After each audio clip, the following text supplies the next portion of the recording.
Hello చంద్ర. నమస్కారం. నమస్కారం. మీరు మమ్మల్ని ఇంటర్వ్యూ చేస్తారని ఎప్పటి నుంచో ఎదురు చూస్తున్నా.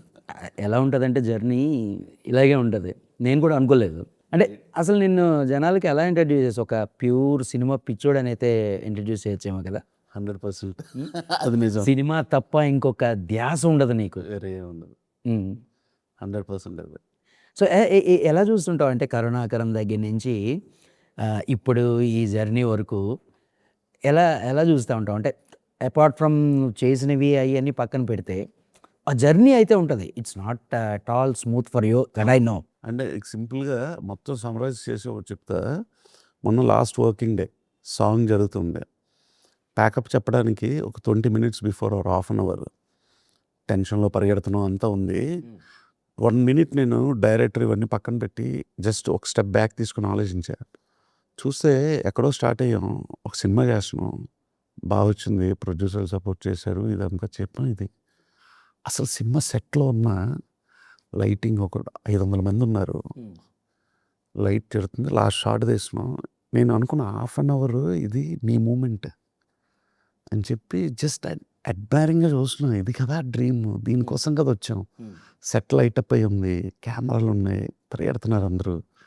ఒక 20 minutes ఆ సాంగ్ జరుగుతున్నప్పుడు అడ్మైర్ చేశాను. అంటే నేను ఓన్ చేసుకున్నాను లొకేషన్ని. అట్లా చూసి ఆశ్చర్యం అనిపించింది నాకు. ఎక్కడ స్టార్ట్ చేసాం, ఎక్కడొచ్చాం. సినిమా 4వ తారీఖు రిలీజ్ ఉంది. లాస్ట్కి విజయపాలకి మాస్టర్ ప్యాకప్ నేను చెప్తాను మాస్టర్, దిస్ మై ఈ ఫిలింకి లాస్ట్ వర్కింగ్ డే కదా, నేను చెప్తాను. Such an emotional. అంటే జర్నీ అలా ఉంటుంది మరి. అవును. సో అంటే రంభా ఊర్వశి మ్యాన్ కదా, వెరీ టైటిల్తోనే జనాల్లో ఒక రకమైన క్యూరియాసిటీ. అంటే చాలా కాలం అయిపోయింది ఈ టైప్ టైటిల్స్ రావడం కానీ. అండ్ పర్టికులర్లీ అల్లరి నరేష్తో అంటేనే ఈ మధ్య అంతా ఆయన ప్రయోగాలు, అంటే he succeed what ever he did. నాంది కానీ లేకపోతే మిగతా సినిమాలు కానీ, ఆ సినిమాల్లో కూడా ఎక్కడ తగ్గలేదు ఆయన. And is very well known for his versatility also. But comedy అనేటువంటిది అతని ప్రధాన బలం అనేటువంటిది కూడా అందరూ ఎక్స్పెక్ట్ చేశారు. సో ఈ కథ అతనికి చెప్పినప్పుడు what was his first reaction? First reaction ఏంటంటే, మనకి ఎవరైనా ఒక అమ్మాయిని చూస్తారా, రంబలా భలే ఉందిరా అంటారు జనరల్లీ. మనకి కొన్ని నానుడి పదాలు ఉంటాయి, ఊరకనే టక్కన వాడేస్తాం. అలా ఈ రంభ అనే పదం అందరికీ తెలిసిందే. అది ఎంత ఫెమిలియర్గా ఎట్లా ఉంటుందో అలాగే కథ చెప్పినప్పుడు ఆయన నవ్వేశాడు. బాగుందండి దిగడం అంతా, చాలా బాగుంది. అంటే అతని లైఫ్లో దిగాక ఏం జరిగింది, దిగక ముందు ఏం జరిగింది, ఇదే కదా. సో ఫుల్ ఎంజాయ్ చేశాడు ఆయన. బేసిక్గా ఆయన ఏంటంటే చాలా కంపోజ్డ్గా ఉంటాడు. చాలా అంటే అన్ని కామెడీ సినిమాలు చేసిన ఆయన ఎంత సీరియస్గా ఎలా ఉంటాడని నాకు పెద్ద మిస్టరీ ఎప్పుడు. ఎందుకంటే వన్స్ కెమెరా ఆఫ్ చేస్తే ఆయన వేరే జోన్లోకి వెళ్ళిపోతాడు ఆయన. మళ్ళీ వచ్చాడా అసలు రఫడింగ్ చేస్తారు. అలాంటిది నేను కథ చెప్పినప్పుడు టెన్షన్ అయితే పడ్డా. ఎందుకంటే ఎన్నో కథలు, ఎన్ని కామెడీ న్యూ ఇయర్ కథల నుంచి ఇంకేం ఉంటాయి. బట్ నేను ఎగ్జైట్ చేయగలిగాను. నచ్చింది ఆయనకి, సింగిల్ స్ట్రైక్లో నచ్చింది, చాలా బాగుందండి, మనం ముందుకు వెళ్ళిపోదాం. అంటే నిజానికి ఒక ఒక సీరియస్ ఇష్యూను బేస్ చేసుకోనో, లేకపోతే ఒక థ్రిల్లర్ ఎలిమెంటో, లేకపోతే ఒక హర్రర్ ఎలిమెంటో ఇలాంటి డీల్ చేయడం కొంతవరకు ఈజీ ఏమో కానీ, the toughest thing is dealing with comedy. What you say like? డెఫినెట్గా అండి. అంటే ఒక్కొక్కరు ఇప్పుడు మనం కామెడీని తీయడం టఫ్ అంటే 100% టఫ్. ఎందుకంటే ఎక్కువ ఎక్స్ప్రెషన్స్ పలకాలి. అవతలోడు మన కష్టానికి నవ్వుతాడు, తన నవ్విందని నవ్వుతాడు, మల్టిపుల్ రియాక్షన్స్ ఉంటాయి. చార్లీ చాప్లిన్ కష్టపడితే అవతలోడు నవ్వుతూ ఉంటాడు. సో ఇట్లాగా చాలా ఎక్స్ప్రెషన్స్ ఇస్తూ ఉండాలి. బట్ అది పక్కన పెడితే మీకు బేసిక్గా స్టోరీలో plot driven, character driven, content driven ఇట్లా డిఫరెంట్గా ఉంటాయి. ఒక్కొక్కరు ఒక కథ రాసుకుంటారు. కామెడీకి ఎప్పుడైతే క్యారెక్టర్ యాడ్ అవుద్దో హయ్యర్ పర్పస్ ఉంటుంది, హయ్యర్ లెవెల్లో సర్వ్ చేస్తుంది. ఇప్పుడు జనరల్గా ఒక సీన్లో నలుగురు వచ్చి మాట్లాడుకున్నారు కామెడీ అంటే నవ్వుతారు. క్యారెక్టర్ ఇట్ సెల్ఫ్ అందులో ఉందనుకోండి. ఇప్పుడు పూరి జగన్నాథ్ గారి సినిమాలో క్యారెక్టర్ మాట్లాడుతుంది. ఆ క్యారెక్టర్ ఆడియన్స్ని తీసుకొని వేలు పట్టుకొని తీసుకెళ్ళిపోతారు అసలు. అలాగే ఈ కామెడీ సినిమా ఇప్పుడు ఎవరికైనా డౌట్ ఉండొచ్చు, కామెడీ ఎంత నవ్విస్తారని. ఆ క్యారెక్టర్ ఇట్ సెల్ఫ్ ఆ కామెడీ జానర్లోనే ఉంటుంది. అందువల్ల ఏంటంటే మనం ఆ క్యారెక్టర్ని ఫాలో అవుతాం. సో డూయింగ్ కామెడీ టఫ్ అంటే అతనికి వెన్నతో పెట్టిన విద్య. అట్లా వచ్చే ice cream, vanilla ice cream తినేసి వెళ్ళిపోయినట్టు వెళ్ళిపోతాడు ఆయన. ఆయననే కదా ఈ సినిమాలో పెద్ద నరేష్ గారు, శ్రీనివాసరెడ్డి, వెన్నెల కిషోర్, ఎవరి పాటలో వాళ్ళు అట్లాగా, తారక పన్నప్ప, ఎవరి పాటలో వాళ్ళు కామెడీ దించేశారు అసలు నెక్స్ట్ లెవెల్. కామెడీ కూడా అంటే లైక్ కొన్ని కొన్ని డైలాగ్ డ్రివెన్ ఉంటాయి. అంటే ఓన్లీ ఆ డైలాగ్స్తో జనాల్లో నవ్వు తెప్పించడం ఒకటి, అండ్ ఆ సీన్ మొత్తం ఆ కన్సీవ్ చేసిన విధానంతో నవ్వించడం ఒకటి, ఎక్స్ప్రెషన్స్ ఆ పర్టికులర్ ఆర్టిస్ట్ తాలూకా ఎక్స్ప్రెషన్స్తో నవ్వించడం. సో ఏది నీ ఇందులో మన అదృష్టం ఏంటంటే డైలాగ్కి ఎంత ఇంపార్టెన్స్ ఉందో విజువల్కి అంత ఇంపార్టెన్స్ ఉంది ఇందులో. అసలు ఇంద్రలోకం ఎలా ఉంటుంది, ఇంద్రుడు ఏం చేస్తాడు, రంభావరస మెంతలు దిగినప్పుడు ఎలా ఉంటుంది, ఆల్రెడీ టీజర్లో షార్ట్లు పట్టాయి. So visual has a more importance, same importance ఉంది. లైక్ ఇందులో మోర్ దెన్ 35 minutes సీజీ వర్కే ఉంది. సో ఫిల్మ్లో విజువల్స్ మనకి ఎప్పుడు అడ్మైర్ చేస్తూనే ఉంటాయి. సో విజువల్ని డైలాగ్ని బ్యాలెన్స్ చేసుకోగలిగితే 100% వర్కౌట్. అంటే సాధారణంగా ఇలాంటి సోషియో ఫాంటసీ సినిమాలు చూసుకున్నట్లయితే భూలోకం నుంచి ఇంద్రలోకం కావచ్చు, యమలోకం కావచ్చు, అక్కడికి ట్రావెల్ చేసి అక్కడ వీళ్ళు చేసే విధ్వంసాలన్నీ మనం చూస్తూ వచ్చాం. ఇప్పుడు ఇందులో మీ హీరో వాళ్ళని రప్పిస్తున్నాడు. సో ఇది ఇది ఇది ఈ టైప్లో ఒక కొత్త ఇదే అనుకోవచ్చు. డెఫినెట్గా. అంటే ఇప్పుడు టీజర్లో చూపించాను కదా, ఒక మ్యాజిక్ బుక్ ఉంది, ఆ బుక్ మీద గీస్తే కరెక్ట్గా ముగ్గేస్తే వాళ్ళు దిగిపోతారు. సో బేసిక్గా మీరు చెప్పినట్టు అన్ని సినిమాల్లో పైకి వెళ్తారు, ఈసారి వాళ్ళని కిందకి రప్పించాం ఫర్ చేంజ్. డెఫినెట్గా కొత్తగా ఉంటుంది. ఈ ముగ్గు తాట ఏంటి అసలు యాక్చువల్గా? అంటే ఇప్పుడు ఒక ఎగ్జామ్లో క్వశ్చన్కి ఆన్సర్ రాస్తే మనకి పాస్ అవుతాం, పని జరుగుతుంది. ఎఫర్ట్ పెట్టకుండా ఏది దొరకదు కదా. ఇప్పుడు వాళ్ళు దిగాలంటే ఏదో చేయాలి. పాతకాలంలో ఏం చేసేవారు, తపస్సు చేసేవారు. వీడు ముగ్గు గీసాడు. ఓకే, ఇది కూడా ఒక రకమైన తపస్సు అనమాట. అంతే. వాడు చిన్నప్పటి నుంచి ముగ్గు వేస్తానే ఉన్నాడు, అన్ని రకరకాల పెర్ముటేషన్స్ అండ్ కాంబినేషన్స్ అనమాట. ట్రై చేసాడు అవ్వట్లా, ఓ టైంలోనే వర్కౌట్ అయింది. వర్కౌట్ అయ్యాక ఏమైంది, ఓకే, ఇంకా అక్కడి నుంచి అంతే. అంటే ఇందులో నేను టీజర్ చూశాను, ట్రైలర్ చూశాను. అయితే అందులో అంటే స్వామి శరణం అంటే మేనక శరణం అంటే రంభ ఊర్వశి వాళ్ళిద్దరిని ఓవర్కమ్ చేసి మధ్యలో మేనక పైకి ఎలా వచ్చింది అంటే ఇంద్రుడికి ఏంటంటే కోపం. ఇప్పుడు జనరల్గా ఎవడైనా రంభకోటి ఇలాంటివి రాయడు కదా. అవును, రామకోటి రాస్తారు. ఈ రంభకోటి రాస్తాడు, ఊర్వశి ఉత్సవాలు అంటాడు, మేనక మాల అంటాడు. ఒక డైలాగ్ ఉంటుంది, నారద వజ్రాయుధం ఎక్కడుంది అంటాడు, సర్వీసింగ్కి వెళ్ళింది మహేంద్ర, లేకపోతే ఈ సంగతి అంతలా ఇరిటేట్ చేస్తాడు. ఈ సూర్య అనే క్యారెక్టర్ ఇది పర్టికులర్గా ఎలా ఉంటుందంటే, మనందరి లైఫ్లో సూర్య ఉంటాడు, వాడికి కావాల్సింది దక్కించుకోవడం కోసం డిఫరెంట్ అటెంప్ట్స్ చేస్తూ ఉంటాడు. బట్ ఇలాంటి ఈ సూర్యులు ఏంటంటే 90% ఇప్పుడు సొసైటీలో ఉంటారు. ఎందుకంటే ఎంతకని చేస్తున్నారు, అందరూ ఈజీగా ఫ్రస్ట్రేట్ అవుతారు. ట్రాఫిక్ సిగ్నల్లో బండి పావుగంట అయితే చిరాకు వస్తుంది. అసలు ఇదంతా లేకుండా ఫ్లైఓవర్ వేస్తే సర్రని వెళ్ళిపోతాను కదా, అసలు బండి మీద ఎందుకు కారులో ఉండాలి, కారులో ఉన్నాడు ప్లేన్ కాదు. సో అందరూ ఒక ఒక రకమైన ఫ్యాంటసీ వర్కౌట్ అవుతానే ఉంటుంది. ఇలా అయితే బాగుంది కదా, ఫ్యాంటసీలోనే ఇలా ఎందుకు అవ్వదు, ఇలా ఎందుకు అవ్వదు. ఇప్పుడు ఎవడికో సేల్ అయ్యి ఒక స్టూడెంట్ ఉంటాడు, ఆడికి ఏంటి హైయెస్ట్ ఏముంటుంది, అమ్మ నాన్న డబ్బులు తీసుకుంటే ఒకటి సినిమాకి ఫ్రెండ్స్తో బయటికి వెళ్ళడం, లేదంటే ఎగ్జామ్లో మార్కులు బాగా రావడం, లేదో ఇంకొక అమ్మాయిని ప్రేమిస్తే తిరిగి చూడాలనుకోండి. సో వాడు ఏం చేస్తాడు, ఫస్ట్ తిరిగి చూస్తే బాగుంది కదా, అది చూడదు, బాగుంది కదా తిరిగి చూడాలంటే ఏం చేయాలి. సో తిరిగి చూడాలంటే ఏం చేయాలి, ఆడు ఇంప్రెస్ చేయడానికి చేస్తాడు కదా. రంభహౌస్ వెనక దిగాలంటే ఏం చేయాలి, ఈడు ముగ్గే గీయాలి. ఇది ఒక రకమైన మేనిఫెస్టేషన్. అంతే అంతే అంతే. సో ఆడు నేను లైఫ్లో నేను హీరో అవ్వాలంటే ముగ్గు గీస్తేనే అవుతాను. సో ఇట్లా ఈ సూర్య అనే క్యారెక్టర్ ఏంటంటే అందరికీ రిలేటబుల్ క్యారెక్టర్. ఆడిటోరియంలో వాళ్ళు చూసుకుంటారు, ఏదో ఒక యాంగిల్లో కనెక్ట్ అయిపోతాడు. అరే నా తమ్ముడు ఎప్పుడు కళ్ళలోనే ఉంటాడు, ఆయన ముందు బయటికి తీసుకురావాలనుకుంటాను ఇది చూసినప్పుడు. సో అట్లా that's how it get connected. Chandra, when you are working with big directors and big heroes, life చాలా స్మూత్గా వెళ్ళిపోతుంది. అండ్ ఐ నో కొంచెం చాలా ఎక్కువ పే చేసే కో అండ్ అసోసియేట్ డైరెక్టర్గా నువ్వు వర్క్ చేసావు, పెద్ద పెద్ద సినిమాలకి వాళ్ళు పిలిచారు. But you decided at one point, no, I will direct a film. And from that day onwards అప్పటి వరకు చాలా స్మూత్గా ఉన్న పాత్ అంతా కూడా నీకు చాలా డిఫికల్ట్గా జరిగింది. సో బట్ ఏ రోజు మళ్ళీ నువ్వు లేదు అంటే you do have a family and you have to look after so many people. అవును. అండ్ అలాంటప్పుడు ఎప్పుడు అనిపించలేదా, లేదు నేను మళ్ళీ ఆ పాత్రలోకి వెళ్ళి తర్వాత ఎప్పుడో చూస్తా అని అనిపించలేదా? ఒక్క నిమిషం ప్రతి ఒక్కరికి రాదు అంటే బూతవుతుంది. అందరికీ వస్తుంది. ఏంటి కష్టాలని. దాని నుంచి ఎంత త్వరగా బయటపడిపోతున్నాం అనేది మ్యాటర్. ఇప్పుడు ఉల్లాసం ఉత్సాహంగా డార్లింగ్ లేకపోతే ఏడిగా నేను వర్క్ చేసేటప్పుడు అసలు ఆ సముద్రంలో కుదుపులే లేవేంట్రా, అసలు ట్రైన్ పోగట్లేదు ఏంటి, జర్నీలో ట్రైన్ అవుతే చిరాకు పడతాం, వెహికల్ వెళ్తుంటే ఎక్కువ అవుతుంది సార్, అలా పడవ ఏంటి చాలా స్మూత్గా ఉంది, భలే ఉంది కదా, ఇలాగే ఉంటుంది సినిమా అనుకుంటుందా. వన్స్ ఎప్పుడైతే డైరెక్షన్ చేయాలనుకున్నప్పుడు నా కథలో ట్విస్టులు మొదలయ్యాయి. ఒక సినిమా కథ ఎలా రాస్తాం అట్లాగా నా లైఫ్లో స్టార్ట్ అయిపోయినాయి. అన్నీ రెడీ అయింది అనుకుంటుంది ఆగుద్ది, అన్నీ అయింది అనుకుంటే ముందుకెళ్దు.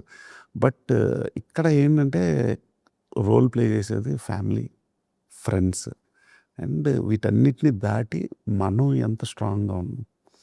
ఒక్క నిమిషం వీక్ అయినా అంతే. అది చిరంజీవి గారు చెప్పిన కథలాగా 100 కప్పలు పైకి వెళ్తూ ఉంటే అన్నీ జారిపోతున్నాయి, పక్కోడు చెప్తుంది ఇంకొక కప్ప పడిపోతావని, 99 కప్పలు పడిపోతున్నాయి, ఒక కప్ప మాత్రం ఎక్కేస్తూనే ఉంది. ఎందుకంటే దానికి వినబడదు. సో నేను ఓడిపోతాను అన్న థాట్ దానికి 99 కాదు 100% లేదు. సో అక్కడ వర్షం పడుతుంది, పోల్ మీద నేను జారిపోతుంది దానికి లేదు, నమ్మింది ఎక్కేసింది.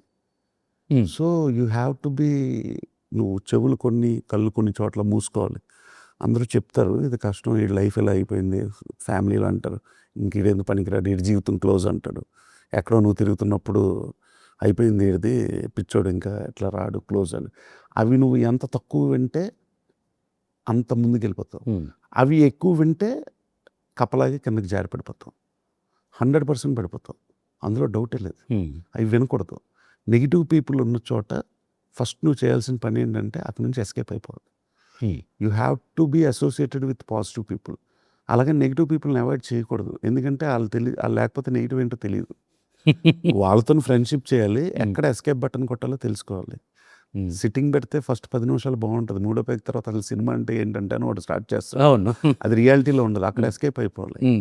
ఎందుకంటే అవి లేకపోతే కథలు రాయలేము. సో అందరితో అసోసియేట్ అయి ఉండాలి. అట్ ద సేమ్ టైం ఎవడైతే కిందకి లాగుదామని చూస్తున్నాడు అక్కడ నుంచి పక్కకు వచ్చేయాలి.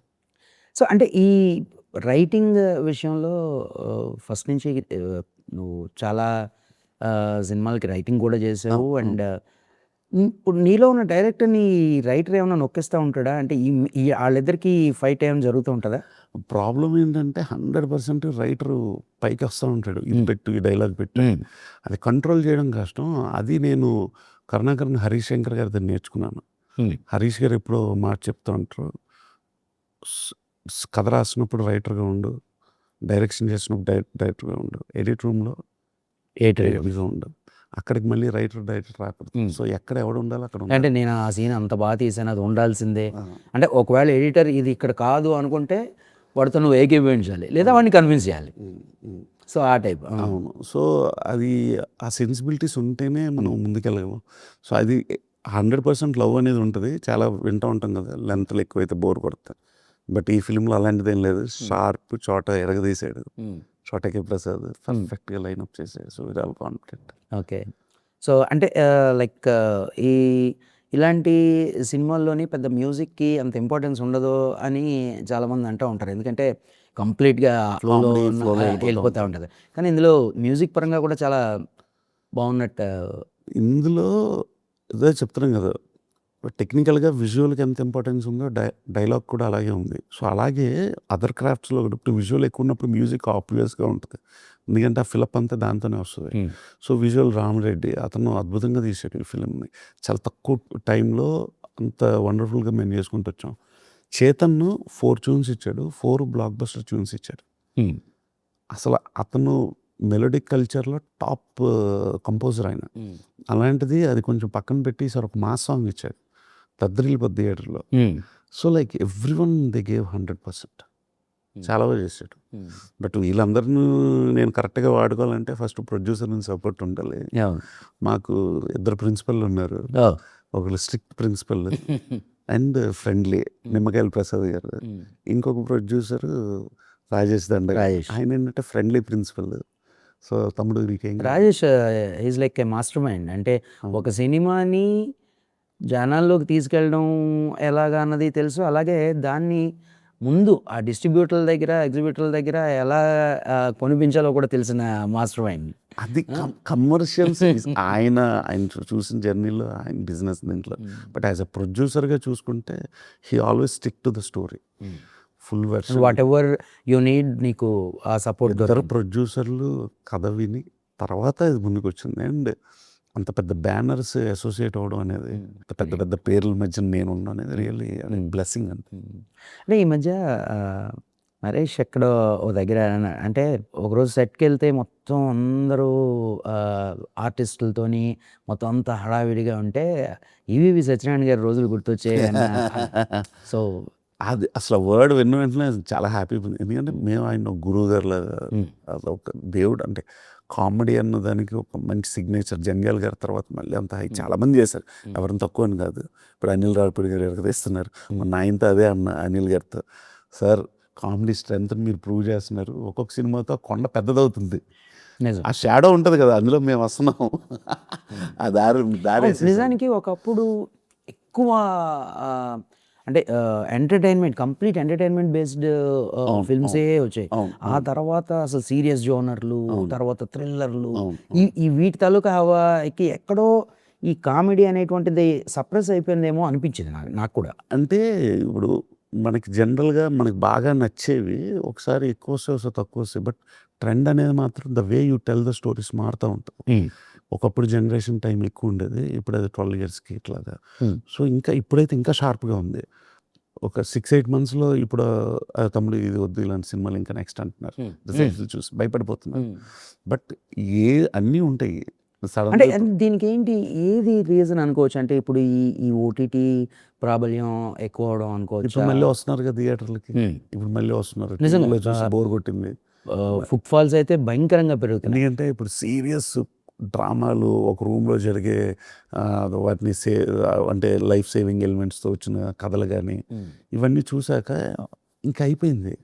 మళ్ళీ ఇంకేదైనా కొత్త వస్తే చూస్తారు ఆబ్వియస్గా థియేటర్కి వెళ్దాం. అంటే ఇంతకు ముందు చాలా అంటే యావరేజ్గా ఉంది సినిమా అంటే వెరీ 2-3 daysలోనే ఇంకా సినిమాకి కలెక్షన్స్ ఉండేవి కావు. నాకు మెయిన్ అనిపించింది ఏంటంటే ఇందులో రిలీజ్ ట్రెండ్ ఎప్పుడైతే స్టార్ట్ అయిందో కొంతమంది తిట్టారు, రిలీజ్ల వల్ల సినిమా కలెక్షన్స్ తగ్గిపోతున్నాయి. ఆబ్వియస్గా ఎవరి రీజన్స్ వాళ్ళకు ఉంటాయి. బట్ ఏంటంటే థియేటర్లో సెలబ్రేషన్ స్టార్ట్ అయిపోయింది. ఎగ్జాక్ట్లీ ఎవ్రీ వీక్ జరుగుతుంది సెలబ్రేషన్. సో ఒక set of audience they ready to go in to the theatre even to watch it in multiple times. So celebration start అయిపోయింది థియేటర్లో. మీరు యూట్యూబ్ ఓపెన్ చేస్తే మహేష్ బాబు గారి మీద, చిరంజీవి గారి మీద, కళ్యాణ్ గారివి, ఎన్టీఆర్ గారు పేపర్లు ఎగరడమే కనబడుతుంది. ఎప్పుడో రిలీజ్ అయిన సినిమాలు మళ్ళీ మళ్ళీ మళ్ళీ మళ్ళీ మళ్ళీ మళ్ళీ చూస్తున్నారు. సెలబ్రేషన్ స్టార్ట్ అయిపోయింది. నాకు అనిపించింది మేబీ కొంతమంది తిట్టారు దాన్ని, బట్ దట్ ఈస్ అదే సీడ్ అయిందేమో. మళ్ళీ థియేటర్లో ఎంత బాగుంటుంది కదా సినిమా అని ఇప్పుడు వస్తున్న పిల్లలు కానీ అందరూ. అండ్ మోర్ ఓవర్ ఈ జెన్జీ వాళ్ళకి ఏంటంటే అప్పుడు మనం ఎక్స్పీరియన్స్ చేసినటువంటి ఆ థియేటర్కల్ ఎక్స్పీరియన్స్ అనేటువంటిది ఏదైతే ఉందో వీళ్ళకి ఎలా అయినా తగ్గింది. బట్ ఈ సినిమాలు రావడంతో అరే ఈ సినిమా భలే ఉంది, అప్పట్లో తీసారా ఈ సినిమా అన్న దీంతో ఇప్పుడు ఈ కిడ్స్ కూడా థియేటర్కి చూడడానికే ఇష్టపడుతుంది. మెయిన్ ఫ్యామిలీస్ వస్తున్నారు ఇప్పుడు, మెయిన్ ఫ్యామిలీస్ వస్తున్నారు. సో కాస్టింగ్ ఎలా సెట్ అయింది? కాస్టింగ్ అంటే ఆ పర్టికులర్ క్యారెక్టర్స్ ఒక చిన్నాన్న కావాలి, పెద్ద నరేష్ గారు. ఇంకా రాజేష్ దండ గారికి ఆయన ఆస్థానం ఎవరు విన్న వెంటనే పెద్ద నరేష్ ఉంది. ప్రసాద్ గారు అయితే ఏ క్యారెక్టర్కి ఎవరు పలుకుతారో వాళ్ళనే పెట్టుకొచ్చింది. ఇందులో మా సైడ్ నుంచి అలాంటిది ఏం లేదు, ఫ్రీడమ్ ఇచ్చేసారు. సో శ్రీనివాస్ రెడ్డి అలా సెట్లో ఉంటే పంచులు కంటిన్యూ చేస్తూనే ఉంటాం. సార్ సీన్లు ఎంత పెరిగిపోతుంది ఉండండి సార్ అనేవాడిని. అయితే ఇది వాడదాం అది వాడదాం అంటే అందరూ కామెడీలో వాళ్ళు ఉద్దండులు కదా. అలాంటప్పుడు వాళ్ళకు కూడా తనుకొని వచ్చేస్తూ ఉంటాయి, ఇది ఇలా చేద్దాం. నరేష్ గారు అంతే వచ్చే చందు ఇట్లా చేద్దాం సార్, ఇది బాగుంది సార్, లేదంటే ఎంత అయిపోద్ది ఎందుకు మళ్ళీ సీన్ ఆల్రెడీ ఎంత ఉంది, ఇలా మ్యూచువల్ డిస్కషన్ సరదాగా వచ్చి చేసుకుంటూ వెళ్ళిపోయాం. అసలు నరేష్ గారు నరేష్ ఎక్స్ నరేష్ అని చెప్పొచ్చు. కొన్ని సీన్లు చెలరేగిపోయారు వాళ్ళు. వెనల్ కిషోర్ ఇంద్రుడు అసలు ఆయన ఇంకా గ్యాప్ కూడా ఇవ్వడు పంచికి కూడా. అసలు ఆయన మొత్తం డబ్బింగ్ చెప్పి ఫోన్ చేశాడు, అద్దరిపోయింది చందు నేను మళ్ళీ వస్తాను, ఇంకెక్కడైనా ఫిలిప్లు అంటే వేసేద్దాం. అలా అంత బాగా వచ్చింది. Great. And what is your strength as a director? Comedy. మా సినిమాలు ఇష్టం బికాస్ ఆఫ్ గబ్బర్ సింగ్. ఆ సినిమా చూశాక సినిమాలు ఇలా తీయాలి కదా కమర్షియల్ ఇదన్నీ. బట్ ఇప్పుడు మా ఆడియన్ అభిరుచులు మారుతున్నాయి. కమర్షియల్ సినిమా ఎప్పటికీ ఉంటుంది, the way you show it an type కొంచెం ఫార్మేషన్ అయితే మారుతుంది. సో దాన్ని పెట్టుకుంటూనే నా స్ట్రెంత్ కామెడీ, అందులో చిన్న కమర్షియాలిటీని యాడ్ చేసుకుంటూ తీద్దాం. Okay. Title roles yes, Rambha, Urvashi, Menaka ముగ్గురు. వాళ్ళ కాస్టింగ్ ఎలా? అంటే ఫస్ట్ అసలు టైటిలే వాళ్ళది, అది బిగినింగ్ కథ రాసినప్పుడే ఫిక్స్, అది 100% ఫిక్స్ ఈ టైటిలే ఇదని. సో అందరూ ఇమ్మీడియట్గా ఇది బాగుంది కదా, భలే ఉంది అంటే. ఫస్ట్ రియాక్షన్ ఎవరికైనా ఎలా ఉండేదంటే ప్రీ ప్రొడక్షన్లో, ఏం సినిమా చేస్తున్నావు తమ్ముడు అని. రంభవర్షం వెనక హీరో ఎవరు, నరేష్, అల్లరి నరేష్, నవ్వేవారు ఫస్ట్. అంటే అది ఎంత పాజిటివ్గా ఉండేదంటే everyone wants to see him in such a character. రంభవర్షం వెనక నరేష్ అనగా నేను కథ చెప్పలా, ఏమి అక్కర్లేదు ఇంకా. టైటిల్ చెప్పి నరేష్ గారి పేరు చెప్తే నవ్వేస్తున్నారు. అరే ఇది వర్కౌట్ అయింది, పాజిటివ్, స్వామి పలుకుతాయి సార్, అమ్మ పలికింది అనుకున్నాను నేను. క్యాస్టింగ్ దగ్గరికి వచ్చినప్పుడు అమ్మాయిలు కరెక్ట్గా క్యారెక్టర్స్కి ఉండాలనుకున్నాం. సో అలాగే రాశి, ప్రీష ఫస్ట్ కొన్ని నేమ్స్ అనుకున్నాము. దాని తర్వాత ఇంక మనకి ఒకటి ఉంటుంది కదా ఓ ప్రాసెస్, ఆ ప్రాసెస్లో ఈ 3 ఫైనల్ అయిపోయింది. So Vishnu was very clear. First day ఫోటోషూట్కి వచ్చినప్పుడే డైరెక్టర్ గారు, is everything right, no problem, నేనేమనుకోను, నీకు 100% ఓకే కదా, నేను ఫిట్. అంత ఓపెన్గా ఉంటుంది. లైక్ చాలా అంటే విష్ణు ఇట్లా అంటున్నారంటే పెద్దగా నవ్వేస్తుంది. నువ్వు ఎక్కడ పెద్ద రేంజ్కి వెళ్తావంటే, నువ్వు చెప్పాను వినాలో అది వినేసి ఏది మైండ్లో ఉంచుకోవాలో ఉంచుకో, అంత క్యాజువల్గా ఉంటుంది. విష్ణు నన్ను అందరూ నీ సబ్స్క్రైబర్ అంటున్నారు, యూట్యూబ్లో పెడుతున్నారు అంటే పెళ్ళి నవ్వుకుని ఒక 5 నిమిషాలు అంతే. So like I very happy with the output. And అమ్మాయిలు, 3 అమ్మాయిలు, సురభి, అందరూ చాలా బాగా చేశారు. రంభవర్షమైన సీక్వెన్స్లు హీరో గారితో వచ్చినవన్నీ చాలా నెక్స్ట్ లెవెల్లో వెళ్తాయి. So wishing you the best Chandra. And I hope, అంటే నాకు తెలుసు పర్సనల్గా నీ దగ్గర ఎన్ని కథలు ఉన్నాయో, ఒక్కొక్క కథలో ఎంతెంత పొటెన్షియాలిటీ ఉందో, because we use to spend more time ఈ స్టోరీల గురించే డిస్కస్ చేసుకున్న రోజులు ఉన్నాయి. So wishing you all the best and wish you A block buster hit. And ఇంకా ఎన్నో ఇలాంటి సినిమాలు తీయాలని చెప్పి కోరుకుంటూ wish you all the best. Thank you.